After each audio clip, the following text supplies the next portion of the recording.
Hello everyone, welcome back to another episode of Gaming the System, the podcast where three intersectional feminists examine gaming and games through a feminist lens. Today I am your host Matt, and I'm joined by my friends Alex and Jem. Before we get started, if you want to support us, you can subscribe to our Patreon at patreon.com/gamingthesystem for some exclusive content, or you can send us a one-off donation via PayPal to our email address wearegamingthesystem@gmail.com. So, today we are going to be talking about what should be the characters that make the games most exciting, which is the antagonists.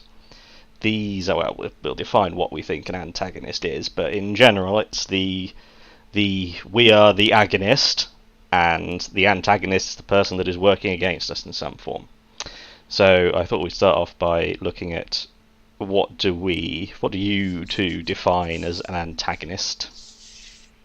It's a good question, Matt. I actually had to have a little help from our friend Google, because I always assumed it was more of a villain, and we all know what a villain is, but actually the two are distinct. And an antagonist is someone who opposes the protagonist, or say the main character, presumably, that you'd be playing, but doesn't necessarily mean that they're evil or that they'll stop at nothing to stop the protagonist. They might end up being a sort of reluctant ally or some such other manifestation, but they are not the same as a villain. So it really helped to double check that on Google, just to get some clarity, because I'd always sort of merge the two terms together in my head.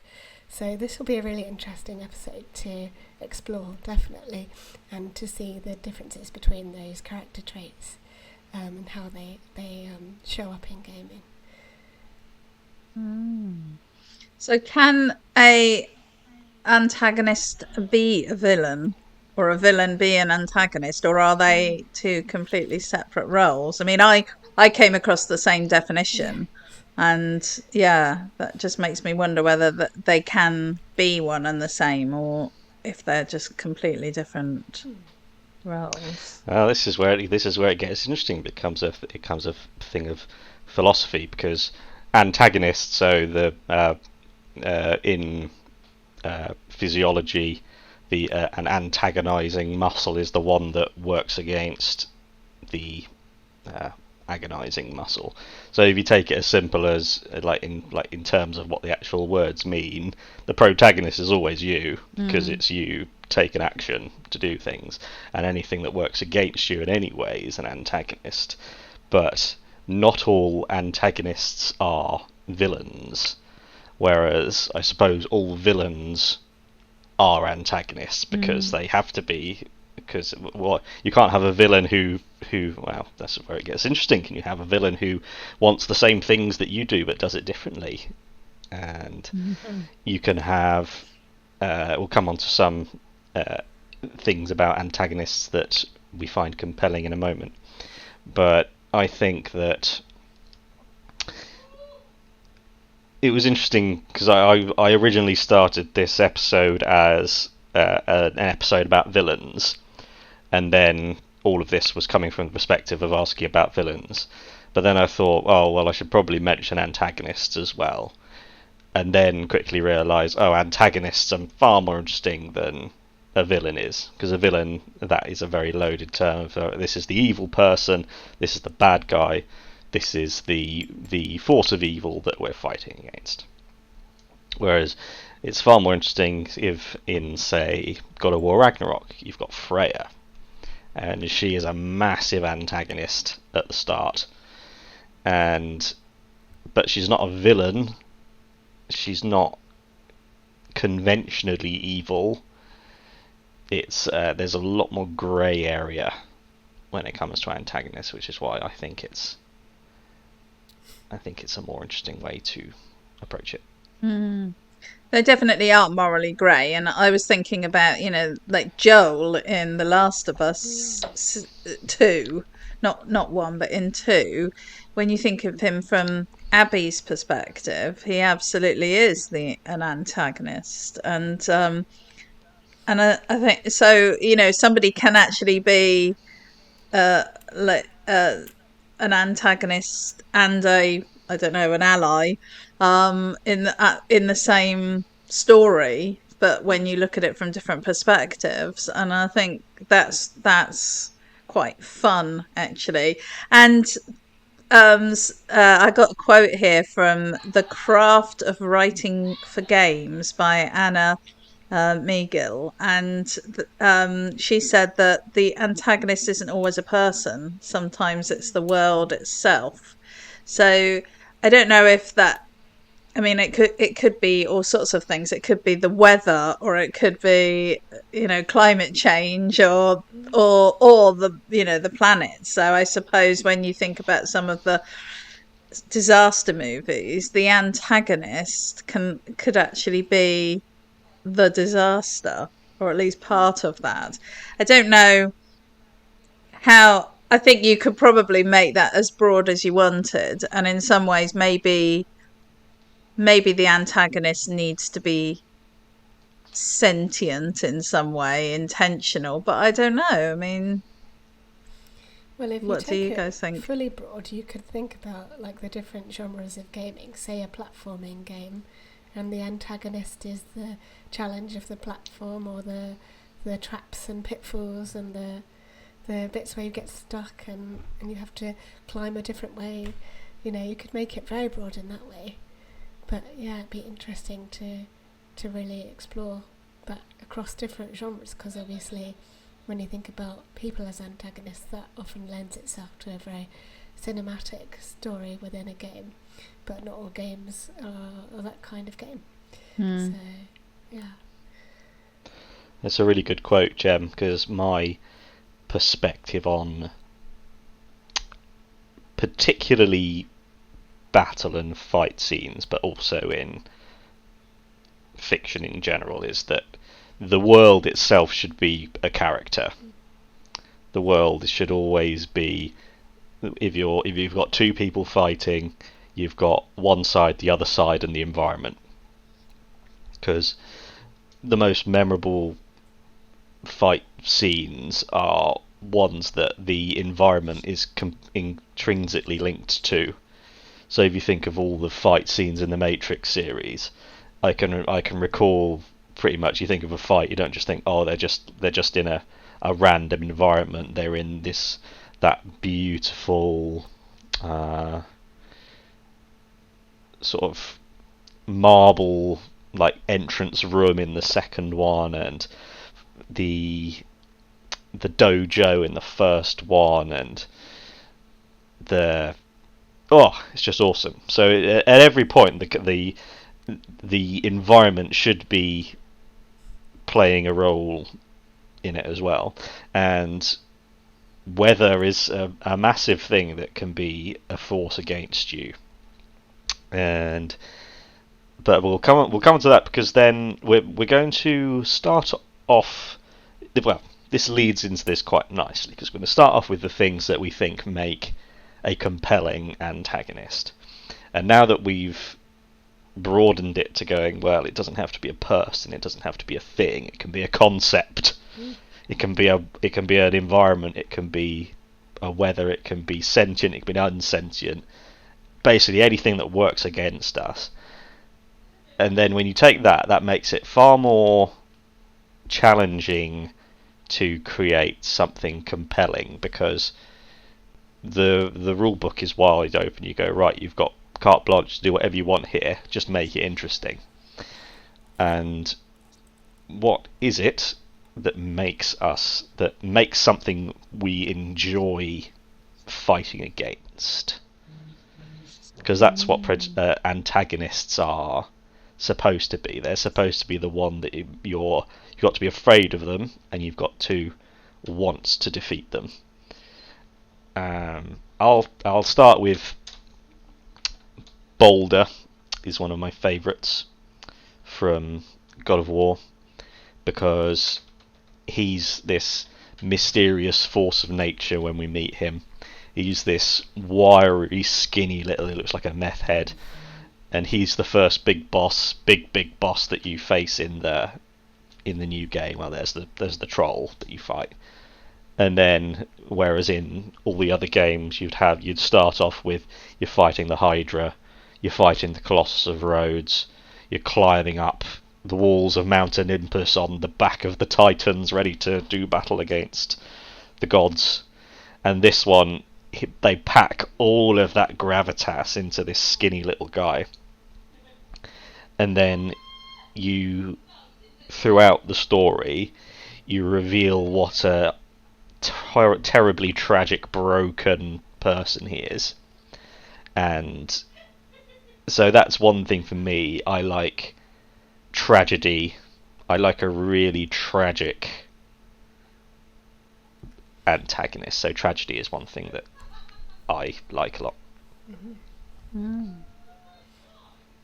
I guess thinking about the antagonist as not a person, if I think about some of my favourite games, maybe even Journey, where your goal is to reach the top of the mountain, and the antagonist is all of the times when you feel like you're slipping further back down the mountain. There's that particular level near the end where it turns very wintry and dark, and it all becomes a bit fraught and stormy, and you're stuck in this snowstorm effectively. And I think it builds a real sense of like desperation, and sort of futility at how small you are and how tiny you are and how powerful the wind is and Mother Nature, and how you feel almost powerless to stop it, to the point where your character collapses in the snow because they can't go on anymore. And then you get sort of revitalised by the elders that come and surround you and shoot off up to the top of the mountain. It's got to have a sense in the arc of the story of progressing, overcoming that antagonist, or bypassing it in some way that gives you a sense of achievement and strength and power. I think that's a really important feeling. And just going from one strong emotion to the other, so a big low to a big high, is it's definitely one of the most emotional games that I've played. And I think that aspect of the overcoming the antagonist of the environment, and of the sense of hopelessness as well, is got a lot of layers to it, and I think it's very powerful. I think that's really interesting. The antagonist of the environment is such a good phrase. Also, you brought up the idea of your emotional feelings as the player, yes. and that's probably it can be antagonistic, can't it? Like if you feel frustrated, if you feel challenged, that's the emotional challenge of playing a game is in itself, of the puzzles that you might have to deal with, or the bosses you might have to tackle. That can also be an antagonist as part of the environmental side of it. I think that the real importance of a antagonist is to sort of drive narrative. So it's not just about providing something for you to fight, it's also about driving the story and giving the story depth and meaning, and it brings in all these things about the sort of moral complexity, and helps the main character to solidify their personal motivations and why they're doing what they're doing and what they're trying to achieve. And I was thinking about like Cassandra from Dragon Age Inquisition, because she's a bit of an antagonist, because she has very strict moral code that doesn't necessarily gel with what the player might believe, or what the main character has. And so she also sort of represents the institution, the existing status quo, and has very strong views on that. So she's not evil, she's not against you, but she does provide a sort of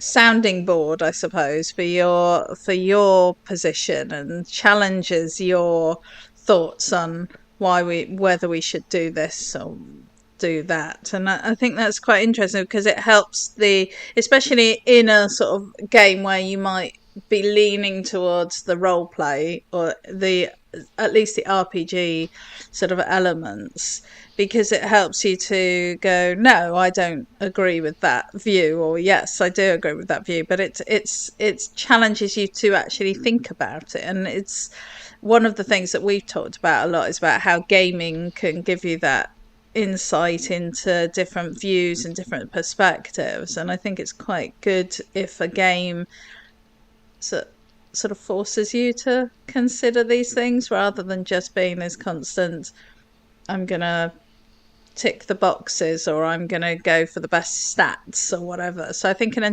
antagonist can give that depth and give another layer to the game. Yeah, absolutely. Because what makes characters interesting is change. You want to see how they change and why they change, because most people don't want to change. Most people do anything they can do rather than change. And a good antagonist forces that kind of uncomfortable change, and then we don't know where it's going to go if the antagonist is good enough. And I'm going to talk about The Last of Us, particularly Part 2, which you mentioned a moment ago, Jem, where it's probably the best example of a completely grey universe, where you can argue in the same breath that one character is the hero and the absolute arch villain from almost any point, and it depends on your perspective. And also, but then it also makes you care about most of these characters, so then you have to go, well, I care about Joel, but he's done this thing, and I still care about him, so what does that mean about me?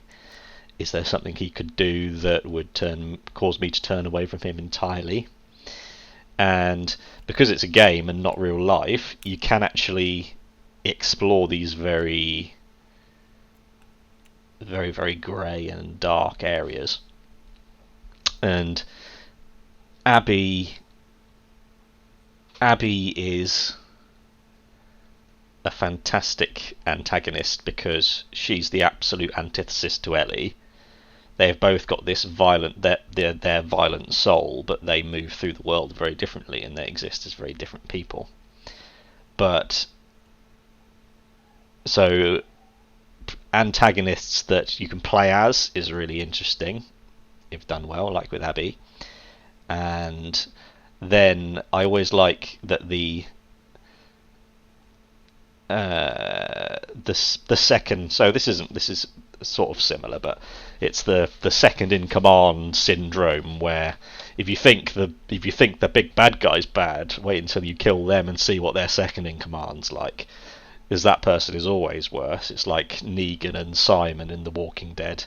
When you think you've killed Negan, you think, oh, I'm sure everything will be better now, when it's worse.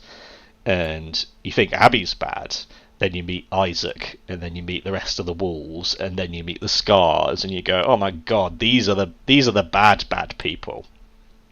And it becomes much more grey. Yeah, that's brilliant. And the other good ones have I got?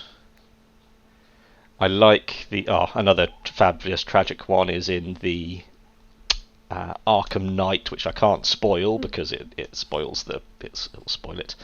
I also like, where are you?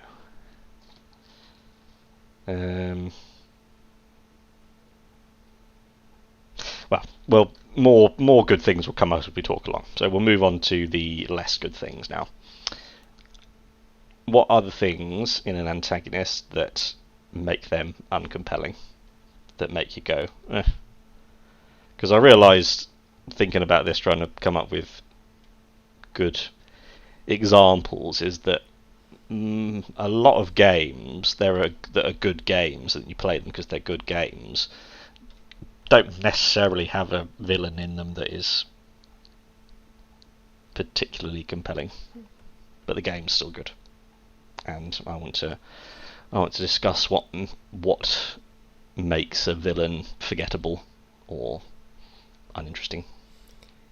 I think for me, if they're too predictable, I think most stories can be quite predictable in games, in the ways that characters will behave.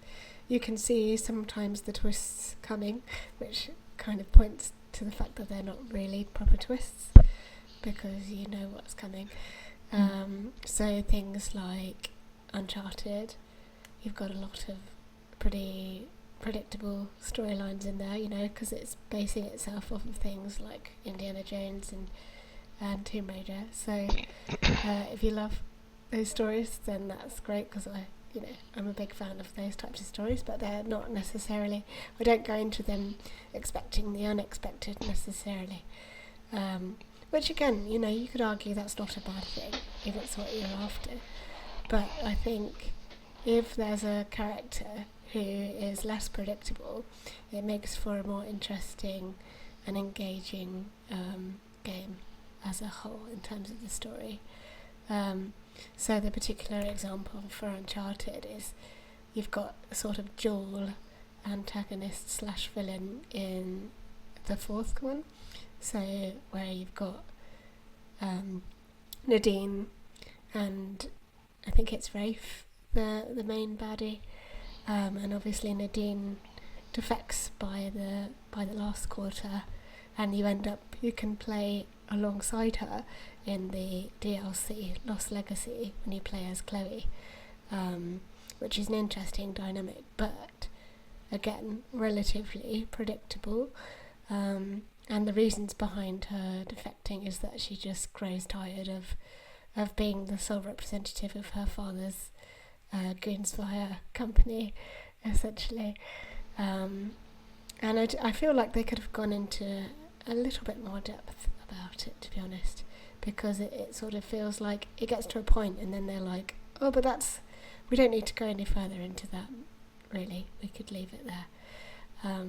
But I feel like if you went into a bit more depth than is explored, certainly in just Uncharted 4, it would be more interesting. They do try to do it in the DLC, but they also explore more of Chloe's backstory as well, as Chloe is the protagonist in that one. So yeah, I think definitely having a story that you don't expect for the characters involved is a good one. I like when an antagonist becomes an ally or sees the light, like Freya does. But what I don't like is poorly contrived turning to the good side, which is what Nadine's feels like. Yeah. It's going, oh, they're a good person on the wrong side, and then now I'm going to not take care of my father's legacy anymore, and I'm going to be one of the good guys. That always just struck me as a bit lame. I think that any character that's too tropey, I think, just is a massive turn off when it comes to antagonists. I think, you know, that it, as you say, Alex, sometimes we play games because we know that we're not going to have to necessarily work too hard mentally, and the story is going to trip along and it's going to be reasonably predictable. But I still feel like even in those games there's room for the surprising characters, for the characters that challenge you, the characters that make you think about your decisions. not necessarily you as an individual player, but the character that you're playing at the very least. And I think, there's nothing worse than coming up against characters where you know exactly what they're going to do the whole way through, and B, ones that are just drawing on really tired old tropes. And we do have that a lot with female antagonists, of which there aren't that many, but often they are really tropey, and it's quite depressing, because it's really a sign of how difficult so many of these writers find writing genuine women with genuine motivations. I mean, we talked about her before, but Lady Dimitrescu in Resident Evil Village, I think, was one of the ones that was frustrating, because she just was very bland, really. There wasn't a lot of depth to her. She was very tropey. She was very sexualized. There was just so much going on with her that was just lazy writing, really. And even though the combat game mechanics, the visualization of the character were all really fun, and I know she's a very popular character for all of that, and certainly fighting her was brilliant. I think, as a character, she fell so flat, and it's such a shame, because there was a lot of potential there for her to have depth that they just didn't really bother with. And I think that is this idea that we can just lean on tropes, and also that as long as the antagonist looks good, or has fancy fireworks or something going on, we don't need to actually consider their motivations and their backstory and all of that. And so for me, that's one of the things that makes antagonists uncompelling. And I think when they become uncompelling, they're not just disappointing, but they lose almost all of their power. So then it becomes very difficult. It's like, well, why is my character being challenged by this person or thing? It's funny, while you were speaking, it actually made me think, well, perhaps there is another character in Uncharted 4 that's a better antagonist, and that is the character of Elena, which is Nathan's wife, who is essentially fighting to get him to think about his marriage and whether he can keep adventuring in the way that he's been doing, or whether he needs to give more of his time, emotional investment into making the marriage work a little bit more, which isn't necessarily a trope, I would say.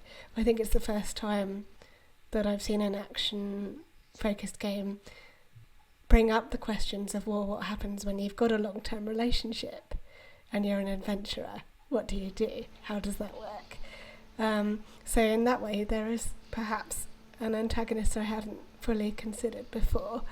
And I think it does make Nathan question whether he can keep going along with his brother now that his brother's randomly come back, and or whether he should actually pack it all in and spend time being normal with Elena. That's one of the big dilemmas that faces Nathan at the beginning of the game. He's got this actual job that he's getting paid money for, working on shipping in sort of, well, it's kind of shipping. It's basically like underwater salvage, isn't it? Yeah. Thank you, Matt. And so it's whether he wants to throw that all away and just stay adventuring, or kind of carry on trying to mend the disconnect that's happened in his relationship. So in that way, Elena definitely acts as an antagonist to force him to consider what will happen if that relationship goes away. So thank you for making me think of that, Jim. Yeah, that fits in perfectly with the predictable bollocks kind of thing, because when I think of a good antagonist, I think I have no idea what's going to happen next. I have no idea what the next word out of their mouth is going to be and the impact it's going to have, or the thing that they're going to do. You just know that they're doing something that is going to be bad for you. You don't know what it's going to be, when it's going to happen. It's just that tension all the time. Whereas when you have, this is such a terrible, but it's an excellent expansion of what an antagonist could be, because it brings in, she doesn't want him to go off adventuring anymore. She wants to have the relationship with it and have kids and that. And because it's uncharted, you go, well, obviously it's going to be fine. They're not going to get divorced, or it'd be very unlikely that something unexpected happened, because she could die and you go, oh no, that's sad, but then that's a massive trope, so who cares? Or she could leave him, you go, well, what's the worst that can happen with that kind of thing? You go, well, it'll probably be fine in the end. But it sells that trope that women make your life boring. If you're in a relationship, then the woman's going to be nagging you to settle down and have a normal job and have kids and be boring. And that's frustrating. I think it did come round to the again, it's probably quite tropey, but it did come round in the end to an ordinary normal life is the real adventure kind of ending. So yeah, again, you could argue that's too tropey, or actually it's a good message, but like you can take it either way, I think, definitely. But also, it comes down to that point at the start that it's the antagonist. It can be the world. You know, society has these expectations and has true. And also has this concept that as she's trying to get him to stop adventuring, that's because she's trying to put the brakes on his exciting life and ruin it and make him have to come home and live a normal life with her.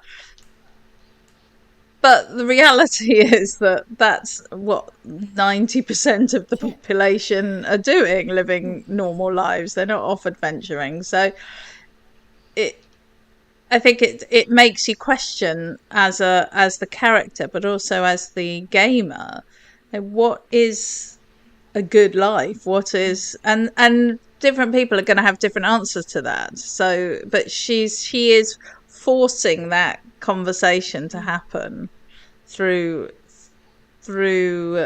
that role in the game. So yeah, I think it's an interesting take on the concept of antagonist. Interesting. Yeah, I think, yeah, so